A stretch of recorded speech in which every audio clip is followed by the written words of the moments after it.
திருநின்றவூரில் உள்ள ஐயப்பன் கோவிலில் போலியாக ட்ரஸ்ட் துவங்கி பொதுமக்களை வழிபட அனுமதிப்பதில்லை என கூறி ஊர் பொதுமக்கள் ஆவடி காவல் ஆணையரகத்தில் புகார் அளித்தனர். திருவள்ளூர் மாவட்டம் திருநின்றவூர் பகுதியில் ஐயப்பன் கோவில் அமைந்துள்ளது.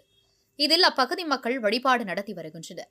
இந்நிலையில் ஐயப்பன் கோவிலில் குருசாமியாக இருந்து வந்த SRS பாஸ்கரன் மற்றும் முருகேச பாண்டியன் ஆகியோர் புறம்போக்கு இடத்தில் உள்ள கோவில் பயில் ட்ரஸ்ட் ஆரம்பித்து பொதுமக்களை வழிபட அனுமதிப்பது இல்லை என புகார் கூறி 10க்கும் மேற்பட்டவர்கள் ஆவடி காவல் ஆணையரகத்தில் புகார் அளித்தனர். இதுகுறித்து அவர்கள் கூறுகையில், கடந்த 1982ஆம் ஆண்டு சிறிய அளவில் துவங்கப்பட்ட ஐயப்பன் கோவில் கடந்த ஆண்டு வரை பொதுமக்களின் பங்களிப்புடன் நடைபெற்று வருகிறது. இந்நிலையில் கடந்த ஆண்டு SRS பாஸ்கரன் மற்றும் முருகேச பாண்டியன் என்பவர் கோவில் அமைந்துள்ள புறம்போக்கு இடத்தினை அபகரிக்கும் நோக்கில் போலியான விலாசம் கொடுத்து ஐயப்பன் ஆலய சேவா ட்ரஸ்ட் மற்றும் ஐயப்பா பக்தர்கள் சபா எனும் ட்ரஸ்ட்கள் உருவாக்கி பதிவு செய்தனர். மேலும் தாங்கள்தான் நிர்வாகிகள் என கூறிக்கொண்டு சாதி பார்த்து பொதுமக்களை அனுமதிக்காமல் துரத்தி வருகின்றனர். இதுபற்றி திருநின்றவூர் காவல் நிலையத்தில் புகார் அளித்த நிலையில் காவல்துறை கோவில் நிர்வாகத்துக்கு ஆதரவாக செயல்படுவதாக குற்றம் சாட்டினர். தொடர்ந்து பேசியவர்கள், கோவிலுக்கு பொதுமக்கள் அளிக்கும் தங்கம், வெள்ளி நகைகள், காணிக்கை மற்ற பொருட்கள் என பல கோடி ரூபாய் ஏமாற்றி வருவதாக கூறி அதிர்ச்சி ஏற்படுத்தியுள்ளனர்.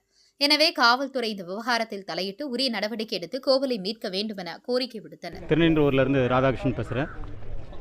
இந்த ஐயப்பன் ஆலயத்தில் 1982 ஸ்ரீ ஐயப்ப பக்த சபா என்று ஒரு சபா தொடங்கி அன்று முதல் 1923 7 வரை இந்த சபா தான் நடந்திருந்தது. இது திருட்டுத்தனமாக 2023 8ஆம் மாதம் இவங்க கொண்டு போய் திருவள்ளூரில் இந்த ட்ரஸ்ட்டை இவங்க பதிவு பண்ணியிருக்காங்க. இது பார்த்திங்கன்னா, நம்ம ஆலயம் இருக்கிறது அரசு புறம்போக்கு நிலம்ன்றதுனால இந்த இடத்துல நம்ம ட்ரஸ்ட்டே பதிவு பண்ண முடியாது, கூடாது. ஆகையினால இவங்க என்ன பண்ணுறாங்கன்னா, வேறு ஒரு விலாசத்தை கொடுத்து, அதாவது 1/47 புதிய சாலைன்னு ஒரு விலாசத்தை கொடுத்து இந்த ட்ரஸ்ட்டை பதிவு பண்ணுறாங்க. இவங்க செய்கிறது அனைத்தும் தவறான செயல். அதாவது ஆலயத்திற்கு விதி மீறல் தான் இவங்க செய்கிறாங்களே தவிர, ஒரு பொதுமக்களுக்கு நல்ல ஒரு ஆலயத்தை நடத்துவோன்ற ஒரு எண்ணத்தில் நடத்தலை.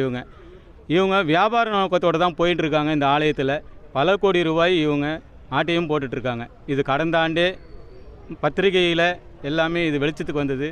இன்று வரை அதற்கு அவங்க எந்த ஒரு நடவடிக்கை எடுக்கலை. ஆகையினாலே இன்று கமிஷனர் அவர்களை சந்தித்தோம், அவருக்கு மனு கொடுத்தோம். அவர் எல்லாம் சீராய்ந்து நான் நல்ல ஒரு பதிலை கொடுக்குறேன்னு எங்களுக்கு வாக்கு கொடுத்துருக்காரு. போலியாக ட்ரஸ்ட்டு உருவாக்கி இருக்கிறது அண்ணாதுரையோட தம்பி முருகேச பாண்டியன் தான் இதனுடைய ட்ரஸ்ட்டு உரிமையாளராக வச்சுருக்காரு. அதே மாதிரி ஐயப்ப சேவா ட்ரஸ்ட்டு அவர் பண்ணியிருக்காரு. பக்த சபான்னு பாஸ்கர் அவரும் ஒன்று பண்ணி வச்சுருக்காரு. அதனால் 2 பேருமே இது திருட்டுத்தனமாக பண்ணி வச்சுருக்காங்க. இது வரைக்கும் 2023 வரைக்குமே பாஸ்கர் குருசாமியாக தான் இருந்தார். அதற்கு பிறகு அவர் நான் தலைவர் என்று மாறு தட்டிக்கிட்டு நடக்கிறாரு. அவருக்கு இன்னும் எதுவுமே சூடு சுரணைன்றதே இல்லை. எல்லாம் கேட்டும் முடிஞ்சாச்சு. பத்திரிகையாளர் நண்பர்கள் வணக்கம். என் பேர் விக்னேஸ்வரன். திருநெல்வேலி ஐயப்பன் ஆலயத்தில் பார்த்தீங்கன்னா ஒரு சில முறைகேடு நடக்குது. அது என்னென்னு பார்த்தீங்கன்னா, ஆலயம் இருக்கிறது பார்த்தீங்கன்னா அரசு புறம்போக்கு நிலத்தில் இருக்குது.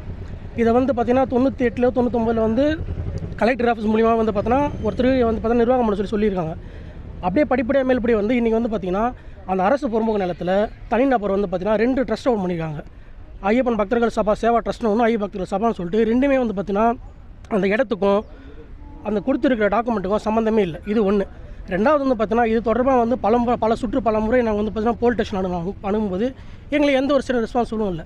இது சம்மந்தமாக பார்த்தீங்கன்னா இந்த அந்த ஐயப்பன் கோயிலுக்கும் இருக்கக்கூடிய ட்ரஸ்ட் நம்பர்களுக்கும் சம்மந்தமே இல்லாமல் ஊர் பொதுமக்களை கோயிலுக்குள்ளே வரக்கூடாது, கோயில் உள்ளேருந்து வெளியே அப்புறப்படுத்தணும். அதுவும் நிறைய கம்யூனிட்டி வச்சு பேசுகிறாங்க. இந்த மாதிரி நிறைய நடக்கிறதுனால இன்ஜெக்ஷன் பார்த்தீங்கன்னா இது யாரெல்லாம் எதிர்த்து கேட்குறாங்க அவங்க பேர்லாம் இந்த கோயிலுக்குள்ளே வரக்கூடாது அப்படின்னு இன்ஜெக்ஷன் வாங்கியிருக்காங்க.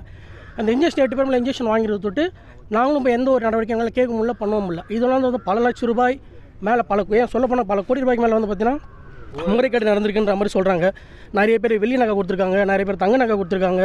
இது வரைக்கும் ஆலயத்துக்கு வந்திருக்கிற அரிசி, நெய், பருப்பு இந்த மாதிரி சின்ன சின்ன பொருட்கள்லாம் வந்து பார்த்தோன்னா இது வரைக்கும் ரசீதே கொடுத்தது கிடையாது. இப்போ தான் ஒன்று ஒன்றா அவங்களுக்கு சாதகமாக கேஸ் கோர்ட்டுக்கு எப்போ போச்சோ அதுலேருந்து அவங்களுக்கு சாதகமாக ஒன்று ஒன்றா கொண்டு வந்துருக்காங்க. இந்த மாதிரி தான் நடந்துகிட்ருக்கு.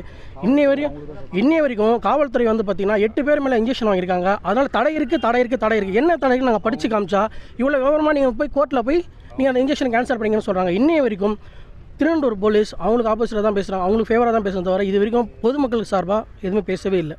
இதுதான் இப்போதைக்கு நடக்கக்கூடிய நிலைமை, இதுதான் நடக்கக்கூடிய சூழ்நிலை. இன்னை வரைக்கும் கேஸ் போய்கிட்டு இருக்கு. இப்போ மேற்கொண்டு இது தொடர்பாக அந்த கமிஷனர் ஐயா கிட்ட வந்து சொன்னோம். கமிஷனர் என்ன சொல்கிறாங்கன்னா அந்த இன்ஜெக்ஷனை நீங்கள் வந்து கேன்சல் பண்ணுங்கள், அதுக்கு தகுந்த மாதிரி அட்வொகேட் வச்சு ஃபாலோ பண்ணுங்கன்னு சொல்லி ரொம்ப தெளிவாக வந்து பெரிய வீட்டில் எல்லாம் கமிஷனர் வந்து எடுத்து சொல்லியிருக்காரு. இது தொடர்பாக வந்து பார்த்தா மேற்கொண்டு நடவடிக்கை எடுக்கிற மாதிரி சொல்லியிருக்காரு. ரொம்ப நன்றி. மொத்தம் வந்து 2 ட்ரஸ்ட்டு ஃபார்ம் பண்ணியிருக்காங்க 2023. அதாவது ஊர் பூர்வ கொடிகள் கிட்ட எந்த ஒரு அனுமதியும் கேட்காம இவங்க வந்து 2 ட்ரஸ்ட்டு ஃபார்ம் பண்ணியிருக்காங்க. ஒரு ட்ரஸ்ட்டு ஐயப்பன் பக்தர்கள் சபா சேவா ட்ரஸ்ட் ஒன்று, இன்னொன்று ஐயப்பன் பக்தர்கள் சபா. இந்த ஐயப்பன் பக்தர்கள் சபான்றதான் உண்மையான பூர்வக்குடி. இந்த உண்மையான பூர்வக்குடிக்கும் இப்போ ஆரம்பிச்ச ஐயப்பன் பக்தர்கள் சபாவுக்கும் சம்மந்தமே இல்லை. ஊராலே ஒருத்தர் கூட கிடையாது. எங்கள் ஊர் பொதுமக்கள்கிட்ட அவன் கலெக்ஷன் பண்ணி கோயிலை கட்டிட்டு நான் வந்து ஊர் பொதுமக்கள்கிட்ட வந்து பணமே கொடுக்கல, ஊர் பொதுமக்கள்கிட்ட கலெக்ஷனே போகலன்ட்டு ஒரு வீட்டுக்கும் போய் நின்று ஒரு விளக்கு பூச்சிக்கும் ஒரு ஃபெஸ்டிவலுக்கு வந்து பார்த்தீங்கன்னா இவங்க வந்து ரசீது போட்டிருக்காங்க. அந்த ரசீது எல்லா எவிடன்ஸும் என்கிட்ட இருக்குது. எல்லாம் கேட்டால் கோர்ட்டில் கேட்டால் நாங்கள் ப்ராப்பராக இல்லைண்டா ஏங்க விட்டுருங்க. ஒரு கோயிலில் உண்டி இருக்குமா இருக்காதாங்க? எல்லா கோயிலும் உண்டி இருக்குங்க. இந்த கேஸ் என்னைக்கு ஆரம்பிச்சது கோயிலுக்கு உண்டி எடுத்துட்டாங்க. ஏன் எடுக்கணும்? எதனால் எடுக்கணும்? SRS பாஸ்கர் அவர் தான் வந்து பார்த்தீங்கன்னா இப்போ தலைவராக இன்னும் செயல்பட்டுருக்காரு. இதில் வந்து பார்த்தீங்கன்னா சொல்கிறேனே சம்மந்தமே கிடையாது சார். அந்த ஊருக்கு அவங்களும் சம்மந்தமே இல்லை சார். ஒருத்தருக்கும் எல்லாம் ஊர் பூரக்கூடியெல்லாம் எங்கே இருக்கும். அவங்க வந்து கோயிலை பார்த்துக்கோன்னு சொல்லி கொடுத்தவங்க ட்ரஸ்ட்டாக ஃபார்ம் பண்ணிவிட்டு இன்றைக்கி வந்து பார்த்தீங்கன்னா இந்த கோயில் எங்களுக்கு தான் சொந்தம்னு சொல்லிட்டு ஸ்டே வாங்கியிருக்காங்க சார். ஒரு ஃபவுண்டர்னு போட்டிருக்காங்க. ஒரு பொது கோவில், ஒரு பொறுமைக்கிறதுல கட்டப்பட்ட கோவில். எப்படி சார் ஒருத்தர் ஃபவுண்டர்னு சொல்லி எப்படி சார் ட்ரஸ்ட்டில் வந்து பயோவில் வந்து மென்ஷன் பண்ணுவாங்க? ஆக்சுவலாக திருவள்ளூர் ரிஜிஸ்டர் ஆஃபீஸ் தான் ரிஜிஸ்டர் பண்ணிக்கணும். அவங்க பண்ணது நார்த் ஜோனில் போய் பண்ணியிருக்காங்க ரிஜிஸ்ட்ரேஷன். ஏன் நார்த் ஜோனில் போய் பண்ணணும்? என்ன தேவை இருக்குது நார்த் ஜோனில் பண்ணுறதுக்கு?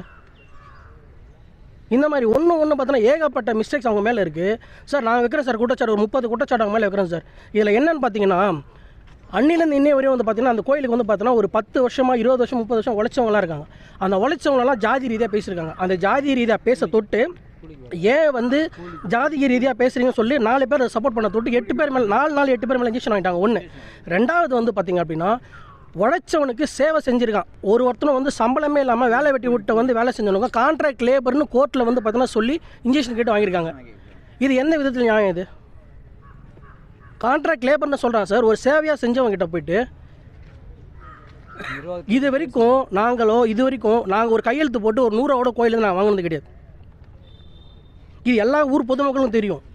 வேணும்னா இதுக்குன்னு தனியாக விசாரணை கமிஷன் வைங்க. நாங்கள் வந்து கிட்டத்தட்ட இந்த 8 பேர் இல்லாமல் மேற்கொண்டு உழைச்சவங்களாம் வந்து கூலிக்கு வேலை செஞ்சோமா இல்லை சேவையாக செஞ்சோமான்றதை நீங்கள் ஒரு விசாரணை கமிஷன் மாதிரி வச்சு நீங்கள் ஊர் பொதுமக்கள்கிட்ட கேட்டிங்கன்னா தான் உங்களுக்கு அந்த விளக்கம் கிடைக்கும். இன்னைய வரைக்கும் வந்து பார்த்திங்கன்னா திருவள்ளூர் காவல்துறை எங்களுக்கு சாதகமாக ஊர் பொதுமக்கள் சாதகமாக எதுவுமே நடக்கவே இல்லை, நடத்தவும் இல்லை. கேட்டால் அவங்க 8 பேர் மேலே இன்ஜெக்ஷன் வாங்கியிருக்காங்க, நீங்கள் உள்ளே போகக்கூடாது, நீங்கள் அவங்க சம்மந்தமாக நீங்கள் எதுவும் பண்ணக்கூடாது, எதுவும் செய்யக்கூடாது, எதுவும் கொள்ளக்கூடாது. அப்படின்னும் போது சார் இன்ஜெக்ஷன் என்னென்னு வாங்கியிருக்காங்க சார். இப்போ அவங்களோட நிர்வாகத்துக்குள்ளே தலையிடக்கூடாது வாங்கிறது, கோயில் உள்ளே போகக்கூடாது வரக்கூடாதுன்னு சொல்லி இன்ஜெக்ஷன் வாங்கல சார்னு சொன்னோம். அதெல்லாம் நீ இப்போ அந்த இன்ஜெக்ஷனை கோர்ட்டில் போய் நீ ஸ்டே வாங்கி உடச்சிக்கோ அப்படின்னு சொல்கிறாங்க, காவல்துறை சொல்கிறாங்க. இது சம்மந்தமாக கமிஷனர் கிட்ட புகார் கொடுக்க வந்தோம். கமிஷனர் வந்து ரொம்ப தெளிவாக எல்லாம் எடுத்து சொல்லியிருக்காரு. நீங்கள் அது கிராம பொதுமக்கள் தான் இந்த சொந்தமான அந்த கோவில். ஸோ இது வந்து பொது கோயிலாக சீக்கிரமாக தீர்ப்பு வரணும்னு சொல்லிட்டு நாங்கள் வந்து பகவானை வேண்டிக்கிறோம். நன்றி.